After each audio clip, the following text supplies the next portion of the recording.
ఈ సకల చరాచర సృష్టిని నడిపించే పరమాత్మకులు ఉండే దివ్యమైన సన్నిధానమే ఆలయం.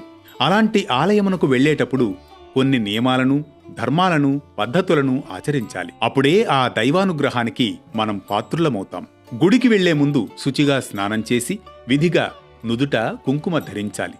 స్త్రీలైతే చీర, పురుషులు ధోవతి, ఉత్తరీయం, ఆడపిల్లలు పరికిణీలు లేదా చుడీదార్ తదితర సంప్రదాయమైన వస్త్రాలు ధరించాలి.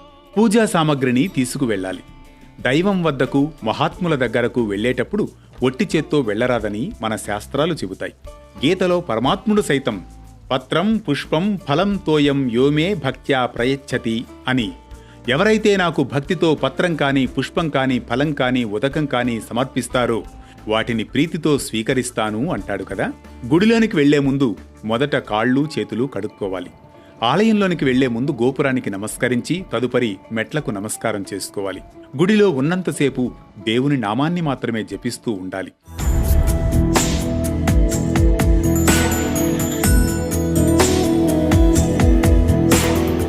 గర్భాలయం చుట్టూ 3 ప్రదక్షిణలు చేసి పురుషులు స్వామివారికి కుడివైపు, స్త్రీలు ఎడమవైపు నిల్చోవాలి.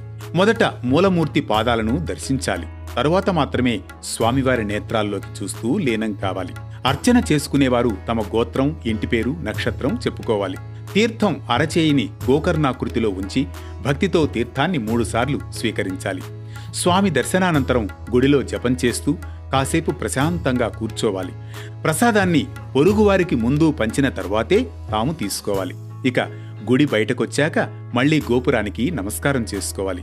గుడిలో అనవసరంగా మాటలాడడం, టోపీలు, తలపాగాలు ధరించడం వంటివి చేయరాదు. నందీశ్వరుడు, శివలింగానికి మధ్యలో మనం వెళ్లకూడదు. భుజాలపై కండువా లేదా ఉత్తరీయం వేసుకుని దర్శనం చేసుకోకూడదు. ఆలయంలో భుజించడం, నిద్రించడం చెయ్యరాదు. ఆలయానికి వెళ్ళొచ్చిన వెంటనే కాళ్లు కడగరాదు. గుడి సాష్టాంగ దండ ప్రణామం చెయ్యరాదు. ఆలయంలో ప్రసాదం వృధా చెయ్యరాదు. దేవాలయంలో అధికార దర్పం ఉండకూడదు. ఆలయంలో పరస్తుతి, పరనింద రెండూ నిషేధం. ఆలయంలో ఇతరులకు నమస్కరించడం చెయ్యకూడదు. ప్రదక్షిణలు చేస్తున్నప్పుడు దేవాలయం వెనుక భాగాన్ని అద్ది నమస్కరించరాదు. ఆ భాగంలో రాక్షసులుంటారట. ఆలయంలో ఆత్మ ప్రదక్షిణ చెయ్యకూడదు. ప్రదక్షిణం ఆలయం చుట్టూ మాత్రమే చెయ్యాలి.